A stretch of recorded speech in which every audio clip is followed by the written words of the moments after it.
A angústia começa antes mesmo de você perceber. Ela se insinua como um sopro frio na nuca, um chamado silencioso que você tenta ignorar enquanto continua vivendo no automático. Mas, em algum momento, ela se impõe. Na pausa entre um compromisso e outro, na noite em que você deita sem conseguir dormir, no instante em que o futuro parece uma névoa densa. É nesse ponto, exatamente nesse ponto, que Jean-Paul Sartre entra. Não como um filósofo distante, mas como alguém que aponta para esse desconforto e diz: esse vazio que você sente não é um defeito, é a assinatura da sua liberdade. E de repente, tudo muda de lugar. Porque para Sartre, a angústia não é apenas um sintoma emocional. Ela é um acontecimento ontológico, uma espécie de revelação brutal daquilo que você realmente é. Antes de qualquer rótulo, profissão ou história pessoal, você é liberdade. Uma liberdade tão vasta e tão indomável que chega a provocar vertigem. É estranho pensar assim. Em geral, imaginamos que sofremos justamente porque estamos presos. Presos ao trabalho, à vida que levamos, às expectativas dos outros, às escolhas feitas no passado. Mas Sartre vira o tabuleiro e nos obriga a encarar o oposto. Não sofremos porque não temos opções. Sofremos porque temos opções demais. Porque cada instante abre possibilidades que dependem exclusivamente de nós. Porque nada, absolutamente nada, garante o caminho certo. É por isso que aquele aperto no peito surge diante de uma conversa difícil, de um relacionamento que pode acabar, de uma mudança que você sabe que precisa fazer, mas adia todos os dias. A angústia nasce quando você percebe que não existe território seguro, e nenhuma escolha vem com mapa. E cada passo que você dá afirma algo sobre quem você é, e ao mesmo tempo, transforma todo o terreno ao seu redor. Sartre insiste nisso. Você não pode fugir dessa condição.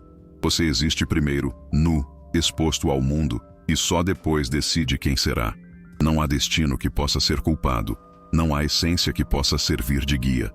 Há apenas você, confrontado com um universo aberto e silencioso, aguardando que sua liberdade o preencha de sentido. Mas é justamente aqui que tudo se complica. Porque se a liberdade é a fonte da angústia, por que ela pesa tanto? Sartre responderia: porque escolher é sempre arriscado. Quando você escolhe um caminho, abandona todos os outros. E não há como saber, com absoluta certeza, se esse abandono não vai doer mais tarde. A mente tenta racionalizar, tenta prever, tenta calcular riscos. Mas a verdade é que, no fundo, o que assusta não é a possibilidade de errar. O que assusta é perceber que ninguém pode fazer essa escolha por você. A angústia é o momento em que a vida te devolve a própria responsabilidade, sem anestesia. É nesse instante que a figura de Sartre se torna quase simbólica. Ele surge como alguém que abre as portas de um espaço interno que você sempre evitou entrar. Um espaço onde não há desculpas, não há ordens, não há "eu tive que fazer isso". Há apenas a consciência nua, encarando o abismo do possível. E nesse abismo, a pergunta que ecoa não é "o que devo fazer?", mas "quem quero me tornar?". Essa pergunta, tão simples na superfície, tem o poder de desorganizar tudo, porque ela não pede respostas rápidas. Ela pede coragem. Coragem para admitir que você sonha com algo maior. Coragem para reconhecer que você também tem medo. Coragem para aceitar que viver exige assumir autoria, mesmo quando não há garantias. Conforme essa percepção se intensifica, a angústia se transforma. Ela deixa de ser um incômodo difuso e passa a ser uma espécie de clarão interior, um alerta, um chamado. Você sente que algo está prestes a se revelar, não como uma verdade pronta, mas como uma abertura. Afinal, se nada está decidido, então tudo ainda é possível. Sartre insiste que a angústia, antes de ser um obstáculo, é um sinal de que sua liberdade está viva. Um lembrete de que você ainda não desistiu de ser quem poderia ser. É por isso que ela dói. É por isso que ela incomoda. É por isso que ela insiste. Mas essa consciência tem um efeito colateral inevitável. Ela coloca você diante do peso real da existência. E talvez seja aí que a tensão emocional da vida moderna se agrava. Vivemos cercados por infinitas escolhas, carreiras, relacionamentos, identidades, modos de viver. Cada possibilidade parece promissora e, ao mesmo tempo, aterrorizante. A liberdade se expande e, com ela, multiplica-se também o desconforto. Não saber qual caminho seguir não é apenas dúvida, é vertigem. Uma vertigem profundamente humana, que Sartre descreve com precisão quase cirúrgica. A sensação de estar suspenso entre o que você é e o que poderia ser, sem saber como atravessar essa distância. E então surge a pergunta que talvez você evite há anos, mas que agora, guiado pela filosofia de Sartre, torna-se impossível ignorar. Se nada está previamente escrito, o que te impede de escrever algo novo? A angústia já não é mais apenas um incômodo emocional. Ela se revelou como um espelho, refletindo a liberdade que você tenta esconder de si mesmo. Porém, o que você fará com essa descoberta ainda está em aberto. E a resposta verdadeira, só começa a surgir quando você avança nessa jornada. Porque se a angústia é o primeiro chamado, a liberdade será o seu primeiro desafio. A liberdade costuma ser celebrada como um ideal luminoso, quase sempre associada ao entusiasmo, autonomia e realização. Mas quando Sartre fala em liberdade, ele está apontando para algo muito mais profundo e perturbador. Uma condição que atravessa cada gesto, cada silêncio e cada escolha, mesmo as aparentemente mais banais. E ao contrário do que imaginamos, essa liberdade não se apresenta como um presente embalado, entregue gentilmente em nossas mãos. Ela chega como uma presença bruta, insistente, que se infiltra nos momentos comuns do dia e nos obriga a perceber o quanto estamos expostos ao mundo. Pense naquelas manhãs em que você acorda com a sensação de que algo precisa mudar, mas não sabe o quê. Você coloca o café para passar, olha para o relógio, sente o peso do tempo escorrendo, e uma pergunta surge sem aviso. É isso mesmo que eu quero viver? Essa pergunta, quase sempre sufocada pela correria, é o gesto silencioso da liberdade tentando se anunciar. Sartre descreve a liberdade como uma condição tão radical que chega a contrariar nossa intuição. Nós tendemos a acreditar que somos livres quando podemos fazer algo, mas Sartre insiste que somos livres porque nunca podemos deixar de escolher. Mesmo quando decidimos não decidir, estamos escolhendo. Mesmo quando nos submetemos às expectativas alheias para evitar o peso de assumir nossos próprios desejos, estamos exercendo essa liberdade. E é justamente essa impossibilidade de escapar dela que faz a vida ganhar um tom inquietante. Você pode fechar as janelas, evitar conversas difíceis, esconder seus medos, negar seus sonhos, mas nada disso elimina a responsabilidade de ser quem você é. A liberdade te acompanha, mesmo na tentativa de fugir dela. Essa condição aparece nas situações mais comuns. Naquele momento em que você fica parado diante do guarda-roupa, escolhendo o que vestir para um encontro importante, no instante em que segura o celular e hesita antes de enviar uma mensagem que pode mudar tudo, ou quando você se pega imaginando como seria sua vida se tivesse seguido outro caminho, outra profissão, outro amor. Cada uma dessas pequenas cenas, aparentemente irrelevantes para o mundo, carrega uma revelação fundamental. Você sempre pode ser diferente do que tem sido. A liberdade está ali, não como opção distante, mas como realidade imediata. É por isso que Sartre afirma que estamos condenados a ela, porque não podemos nos livrar do fato de que somos, a cada instante, autores de nós mesmos. Mas, se essa verdade é tão poderosa, por que tantas vezes sentimos que estamos presos? Sartre diria que é porque confundimos liberdade com facilidade. A sociedade nos convenceu a acreditar que liberdade significa ausência de obstáculos. Só que a liberdade sartriana é justamente o contrário. Ela surge no confronto, na dúvida, na tensão entre aquilo que somos agora e aquilo que poderíamos ser. É nesse intervalo que a angústia reaparece. Ela não surge quando tudo está resolvido, mas quando percebemos que nada está determinado, quando estamos prestes a tomar uma decisão que pode mudar nosso destino, mesmo que discretamente. Quando o futuro parece uma superfície em branco, pronta para receber o que decidirmos escrever. Imagine alguém que decide deixar um emprego estável para seguir um projeto que sempre desejou, mas nunca teve coragem de assumir. Antes mesmo de dar o primeiro passo, essa pessoa sente um desconforto quase físico. Não é apenas medo, é a percepção da própria liberdade expandindo, abrindo possibilidades novas e assustadoras. Sartre chamaria isso de vertigem. A vertigem não é causada pela altura em si, mas pela consciência de que você pode saltar. Esse reconhecimento interior, a constatação de que nada te impede de transformar sua vida, é libertador e aterrorizante ao mesmo tempo. É esse movimento duplo que define a experiência humana de forma tão precisa. A liberdade também se manifesta nas escolhas silenciosas, aquelas que ninguém vê. Quando você decide ser mais honesto consigo mesmo. Quando admite que a vida que leva já não representa quem você deseja ser. Quando sente que precisa mudar um comportamento, romper um ciclo, abandonar uma versão de si que te limita. Mesmo nessas decisões íntimas e discretas, a liberdade atua como uma força exigente. Ela não oferece garantias, não promete serenidade, não protege do fracasso.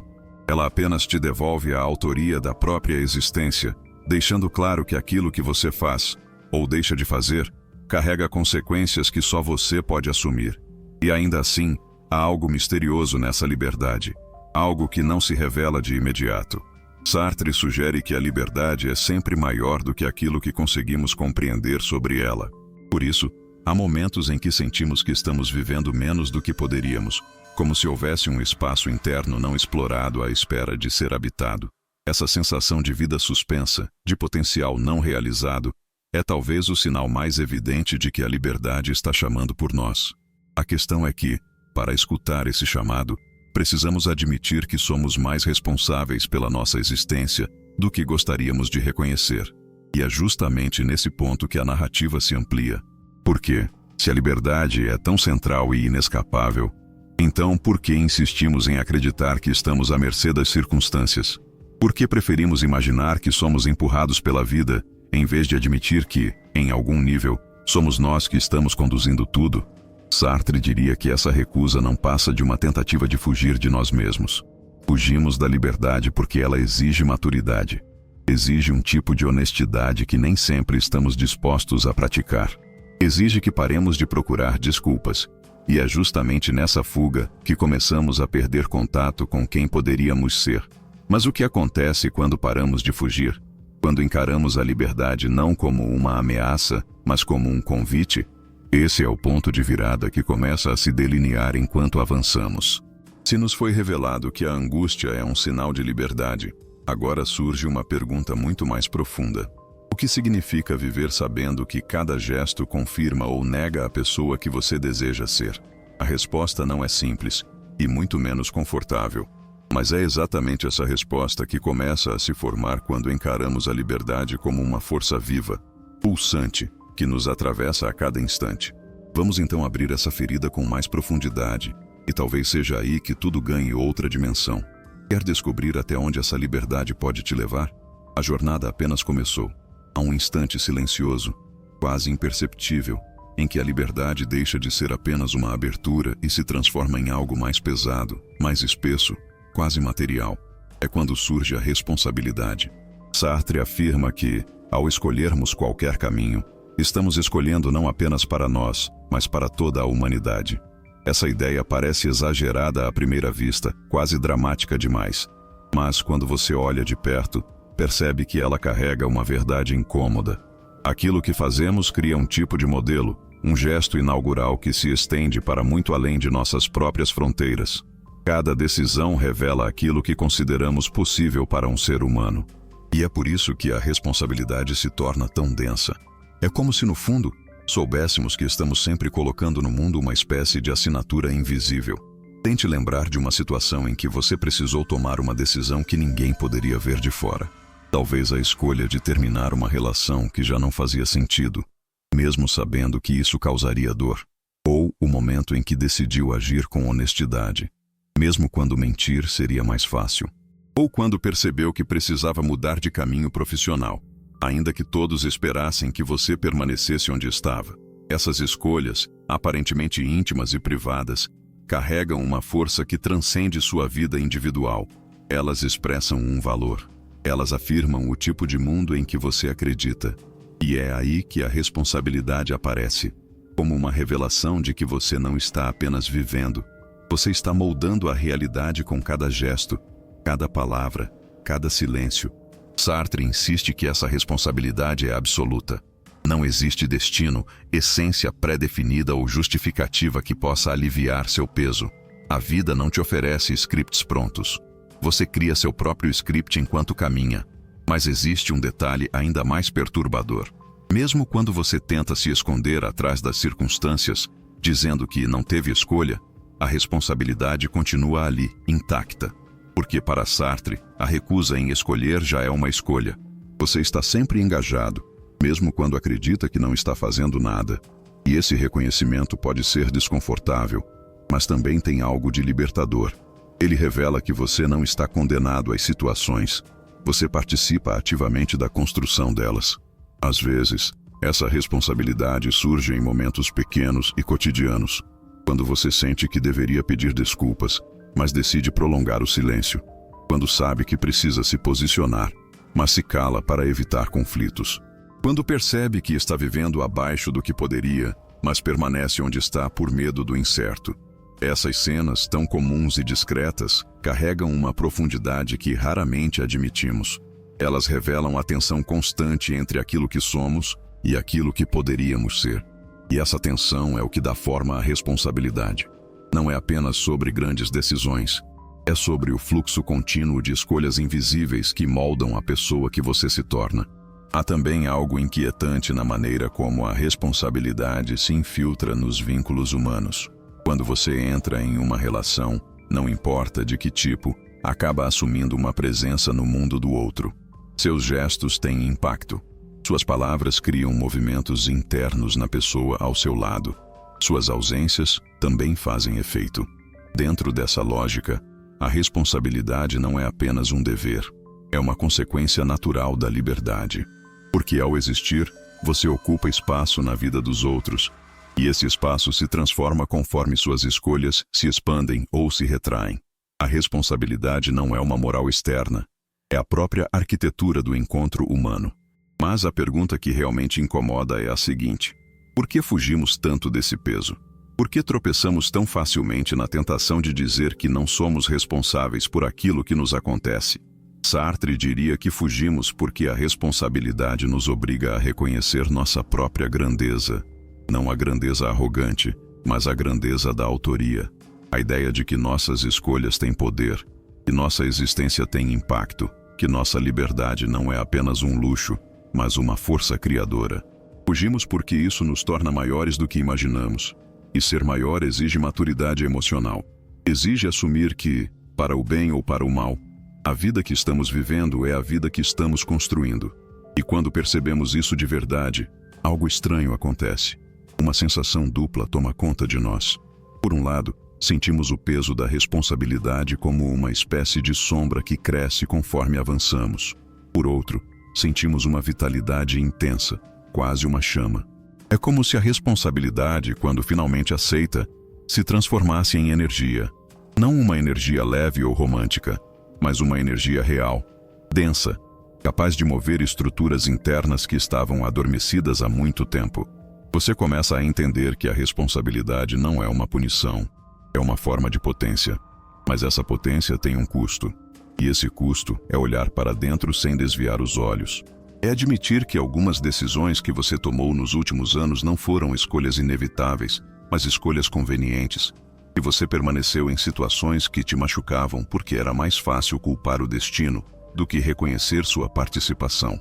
E você se afastou de sonhos antigos não porque eles morreram, mas porque você se convenceu de que não estava pronto para carregá-los. A responsabilidade nos coloca diante de espelhos que nem sempre são gentis, mas são espelhos necessários. E então surge a pergunta que talvez seja a mais difícil de todas. O que você faria se realmente assumisse que sua vida está em suas mãos? Não como metáfora, mas como verdade radical. O que mudaria hoje? O que deixaria para trás? O que criaria? Quem você se tornaria se aceitasse que suas escolhas não são apenas respostas ao mundo, mas afirmações de quem você é? Essa pergunta se expande como um eco dentro de nós. E é esse eco que nos instiga. Porque, ao reconhecer a responsabilidade, a pergunta seguinte não pode mais ser evitada. O que está por trás de tudo isso? O que fundamenta essa liberdade tão profunda, tão absoluta e ao mesmo tempo tão inquietante? É aqui que surgem as sombras mais densas da filosofia sartriana. E é para dentro dessas sombras que queremos te levar. Há momentos em que a realidade parece se dissolver diante dos nossos olhos. Não porque algo extraordinário aconteceu, mas porque algo dentro de nós se abriu de um jeito inesperado. É nesses instantes, silenciosos e quase íntimos, que Sartre introduz o conceito que muda tudo: o nada. Não um vazio poético ou filosófico abstrato, mas um nada que você experiencia no cotidiano, de forma tão concreta quanto um arrepio. Imagine, por exemplo, alguém que acorda no meio da madrugada com a sensação de que algo está errado. A casa está quieta demais, e o silêncio parece ter um peso estranho. A pessoa caminha até a sala, olha em volta e percebe que tudo está no lugar. Nada aconteceu. Mas justamente por não encontrar um sentido claro para a inquietação, surge uma tensão inexplicável. É como se o mundo tivesse perdido o contorno por um instante. Esse tipo de experiência, tão comum e tão difícil de explicar, revela a presença do nada no coração da consciência humana. Sartre diria que é ali, nesse espaço onde algo falta, mas você não sabe o que a verdade da existência se mostra. O nada aparece no intervalo entre uma ação e outra, nos segundos em que hesitamos antes de tomar uma decisão importante, no momento em que sentimos que poderíamos romper com tudo e recomeçar.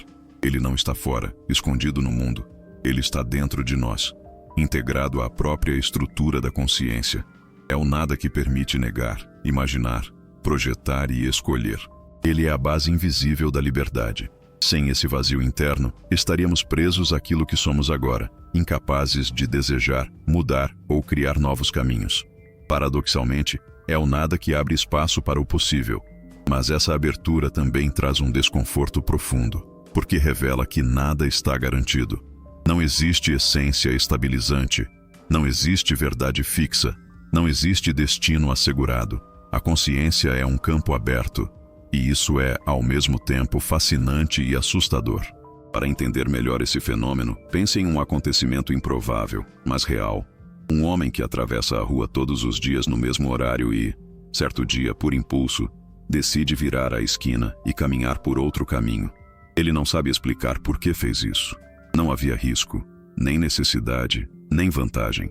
Mas essa pequena mudança altera seu dia por completo. Ele encontra pessoas que nunca veria, presencia uma situação inesperada, talvez até tenha uma ideia que mudará a forma como vive. Esse gesto aparentemente aleatório mostra que a vida não é uma sequência programada.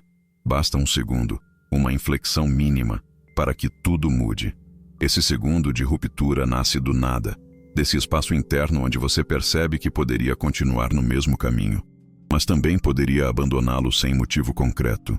Quem já sentiu a estranha sensação de que poderia, naquele exato instante, largar tudo e ir embora, sabe que o nada não é uma metáfora. Ele é um chamado.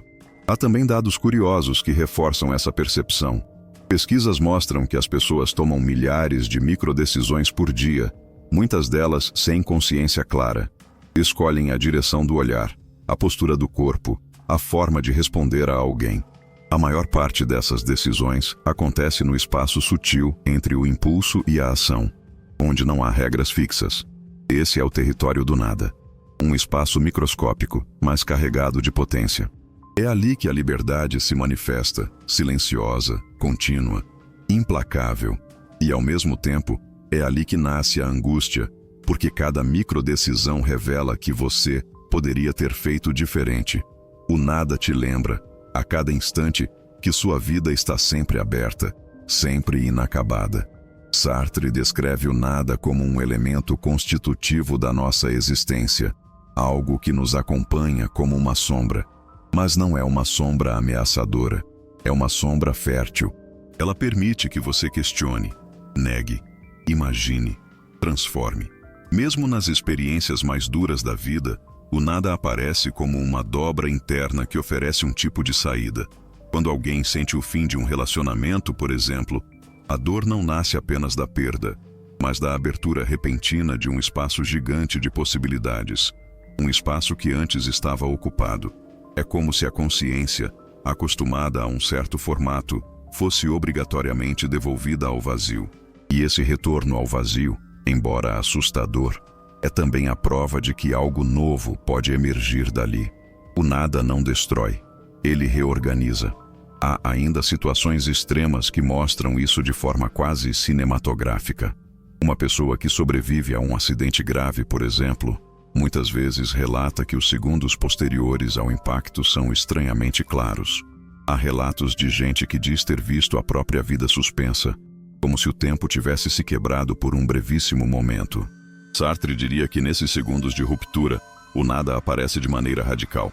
Ele interrompe o fluxo contínuo do cotidiano e escancara o fato de que a vida pode mudar num ponto tão pequeno quanto uma fagulha. Esses momentos não são apenas traumáticos, eles são reveladores. Eles mostram que a existência não tem estrutura rígida. Tudo está sempre à beira do possível. Mas talvez o mais impressionante sobre o nada seja sua capacidade de se infiltrar nos detalhes mais simples. Você pode estar sentado em um banco de praça, observando pessoas passando, e de repente sentir que tudo poderia ser diferente. E você poderia levantar e entrar em um ônibus qualquer, e poderia nunca mais voltar para casa, e poderia escolher uma versão completamente nova de si mesmo. Você não faz isso, claro, mas o fato de saber que poderia, esse intervalo entre o desejo e a ação, é a prova viva do nada agindo dentro de você. Ele não te empurra, não te puxa, não te obriga. Ele apenas abre o espaço, e nesse espaço a liberdade se estende como uma linha incandescente, chamando sua atenção. E se o nada é o que sustenta a liberdade, então surge uma questão inevitável. O que fazemos com esse vazio que nos atravessa? Ignoramos? Tememos? Tentamos preenchê-lo com rotinas, distrações, promessas? Ou aprendemos a encará-lo como o espaço onde nossa existência realmente começa? É essa pergunta que se torna impossível de evitar ao perceber que o nada não é ausência, mas origem. E se a origem é o vazio, então tudo aquilo que criamos, nossas escolhas, nossos caminhos, nossos significados, emerge justamente desse silêncio interior. Vamos mergulhar exatamente nesse ponto sensível. Como a vida se transforma quando percebemos que o nada, longe de nos destruir, nos torna capazes de tudo. A esta altura, talvez você perceba um incômodo específico. Quanto mais tenta controlar a própria vida, mais ela parece escapar pelas brechas. Quanto mais tenta prever, antecipar ou garantir um caminho seguro, mais surgem dúvidas que você não sabe nomear. A angústia cresce como se estivesse te observando, como se soubesse exatamente o ponto fraco em que tocar para te paralisar. E é aqui que Sartre volta ao centro da narrativa, quase como uma voz que atravessa o tempo para lembrar que a liberdade não é uma bênção tranquila, mas uma força que desmonta certezas. Ele diria que o desconforto que você sente não vem do mundo, nem das pessoas, nem do passado. Vem do fato de que, mesmo quando nega, você sabe que é o autor de tudo aquilo que se torna sua vida. E isso pesa como ferro quente na pele. Esse peso aparece nas situações mais simples, quando você acorda e precisa decidir se vai enfrentar ou evitar um compromisso, quando diz sim querendo dizer não, ou quando repete escolhas que já sabe que te machucam, quando permanece em lugares onde sua alma já não cabe, só porque teme o vazio de não saber o que virá. Cada uma dessas decisões parece pequena, mas Sartre insistiria que nela se esconde a estrutura inteira da existência humana. Ele lembraria que não há saída. Até não escolher é escolher. Até adiar é assumir uma posição. Até fugir é construir, tijolo por tijolo, a arquitetura da própria história. É por isso que a angústia não termina. Ela se transforma, muda de rosto, mas permanece ali para mostrar que você continua livre. E justamente por isso continua responsável. E talvez isso explique algo que te inquieta há anos. Você não tem medo do futuro em si. Tem medo de ser a pessoa que cria esse futuro. É uma diferença brutal. O que assusta não é o desconhecido lá na frente, mas a consciência de que qualquer passo seu pode alterar tudo, para sempre. Sartre chamaria isso de vertigem da liberdade. Um abismo aberto sob os pés que não ameaça engolir você, mas convida você a saltar.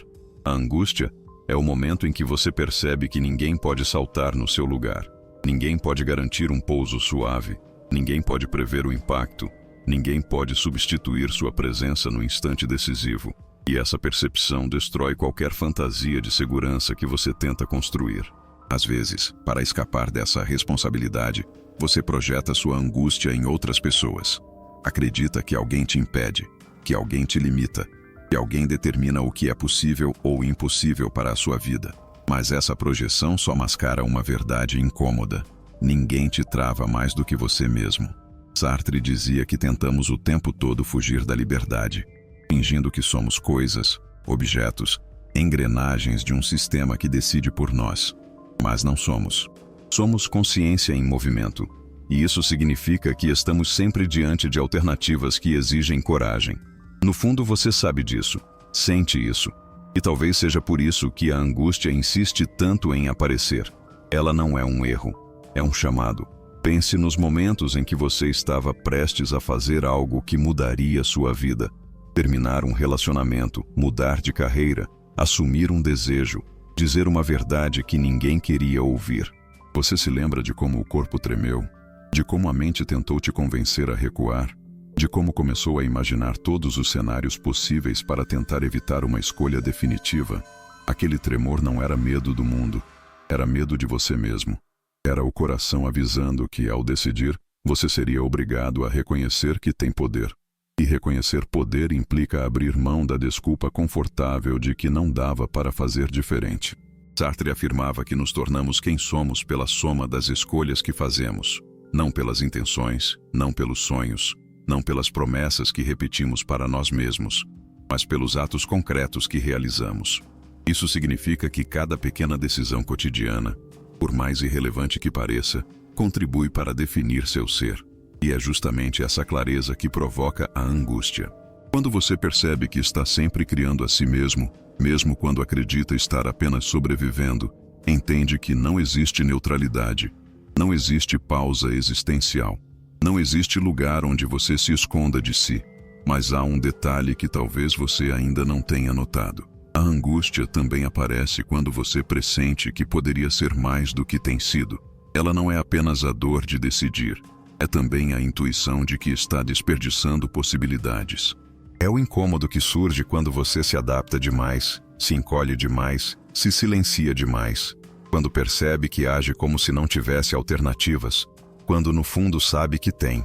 Essa discrepância entre quem você é e quem você poderia ser é um dos motores mais profundos da angústia. Ela te cutuca para que você pare de viver no modo automático e comece a assumir a autoria da própria existência. Sartre insistiria que essa inquietação não é um defeito, é um sinal de que você está vivo, de que sua consciência ainda responde ao mundo, de que sua liberdade não foi totalmente sufocada por hábitos, expectativas ou medos. A angústia é um lembrete violento, mas necessário, de que você ainda tem algo a fazer, algo a revelar, algo a escolher. E talvez a maior tensão deste momento da narrativa esteja justamente aqui. Você sente que algo grande se aproxima, como se estivesse prestes a atravessar um portal invisível que vai reorganizar toda a sua vida interior. E no entanto ainda hesita. Mas essa hesitação não vai durar muito. Algo está à beira de se romper. E quando romper, você não verá a angústia da mesma forma. Porque Sartre vai inverter o eixo. Ele vai te mostrar que o que você acredita ser o maior inimigo da sua paz é, na verdade, a chave da sua transformação mais profunda. E essa virada começa agora, exatamente no ponto em que você menos espera. Chegamos ao ponto em que a angústia, que parecia apenas um peso esmagador, começa a revelar outra face. Depois de atravessar cada camada de inquietação, cada conflito interno, cada fuga silenciosa de si mesmo, surge uma verdade que Sartre nunca cansou de repetir. A angústia não é o fim, é o começo. Ela não existe para te destruir, mas para te despertar. E agora que você caminhou até aqui, é impossível olhar para ela como olhava antes. A angústia é o instante em que o ser humano percebe que está só diante de suas escolhas, mas também é o instante em que entende que essa solidão é, paradoxalmente, a sua maior potência. Porque enquanto você depender das expectativas dos outros, do passado, das circunstâncias, a vida será um labirinto apertado. Mas quando você assume a autoria do que faz, do que pensa e do que decide, o labirinto se abre. Não porque fica fácil, mas porque finalmente faz sentido. Sartre acreditava que o ser humano está condenado à liberdade. E essa condenação não é uma punição, é a força que permite transformar qualquer cenário. Talvez isso soe grande demais, abstrato demais, distante demais daquilo que você vive todos os dias. Mas não é. Você aplica isso quando decide terminar uma repetição que te faz mal, quando diz uma verdade que teme, quando escolhe se afastar do que te reduz, quando busca algo novo mesmo sem a garantia de que vai dar certo. Cada vez que age com sinceridade diante de si mesmo, você pratica a liberdade radical de que Sartre fala. E a angústia diminui, não porque desaparece, mas porque se torna inteligível. Ela vira um sinal, não um inimigo. É aqui que a vida cotidiana entra de forma direta. Você não precisa mudar tudo de uma vez. Não precisa reinventar sua existência em uma semana, nem virar outra pessoa para vencer a angústia. O que você precisa é começar pequeno. Escolher uma ação que expresse quem você realmente é, não quem esperam que você seja. Dizer não onde sempre disse sim. Assumir um desejo que sempre adiou. Encerrar uma situação sem sentido. Abrir espaço para uma coragem tímida, mas real. Esses gestos mínimos são o que transformam a vida por dentro. São eles que devolvem a sensação de chão. Não o chão seguro, fixo, confortável, mas o chão construído por você, onde cada passo é consciente. E quando você pisa nesse tipo de chão, algo muda. A angústia continua ali, mas agora como guia, não como ameaça. Sartre diria que, a partir desse ponto, você já não é mais espectador passivo da própria história. Você se torna agente, e isso, embora exija responsabilidade, traz uma liberdade que não depende de conquistas extraordinárias, mas de autenticidade. Viver de acordo com aquilo que você sabe que é verdade para você. Esse é o início da serenidade possível. Não a serenidade de quem encontrou respostas absolutas, mas a serenidade de quem parou de fugir de si. Essa é a revolução íntima que Sartre provoca. Não é filosófica apenas no sentido teórico. É prática, urgente, cotidiana. É sobre transformar a forma como você se levanta, como conversa, como estabelece limites, como se relaciona com o tempo e com seus próprios medos. Agora que o roteiro chega ao fim, talvez você esteja percebendo algo importante. A angústia não se dissolve quando você tenta ignorá-la. Ela se dissolve quando você a acolhe como parte essencial da sua liberdade. Quando entende que ela aparece sempre que sua vida está prestes a mudar. Sempre que um limite velho está prestes a ser rompido. Se você prestar atenção nos momentos em que mais sentiu angústia, vai notar que eles foram portas. Portas difíceis, estreitas, desconfortáveis, mas portas que apontavam para um caminho novo. E a pergunta que Sartre deixaria para você é simples e devastadora. O que você faz com a porta quando ela aparece? Recua ou atravessa? Talvez este seja o momento de atravessar. Não com pressa, não com impulsividade, mas com lucidez. Escolha algo concreto, mínimo, porém verdadeiro, para fazer ainda hoje. Uma decisão que expresse a pessoa que você deseja se tornar. Uma decisão que, mesmo pequena, anuncie ao mundo e a você que chegou a hora de caminhar de forma diferente. A angústia vai estar lá, observando, mas é exatamente essa presença que confirma que você está no caminho certo. Não existe transformação sem fricção. Não existe evolução sem algum tremor. A angústia não é o obstáculo, é o indicador. E agora, antes de encerrar, eu deixo um convite direto para você. Se esse vídeo te tocou, se te ajudou a enxergar algo que antes era nebuloso, se te deu coragem para um passo que você tinha medo de dar, curta o vídeo. Isso ajuda muito. Se quiser compartilhar algo, nem que seja de forma anônima, sem revelar nada pessoal, deixe um comentário. Às vezes, um simples "eu sinto isso" já abre caminhos para outras pessoas que passam pelo mesmo. E se você quiser continuar explorando temas profundos como este, se inscreva no canal. Aqui você sempre vai encontrar um espaço para pensar, sentir e caminhar com mais consciência. Porque no fim, estamos todos tentando atravessar as mesmas portas. E isso fica muito mais fácil quando fazemos juntos.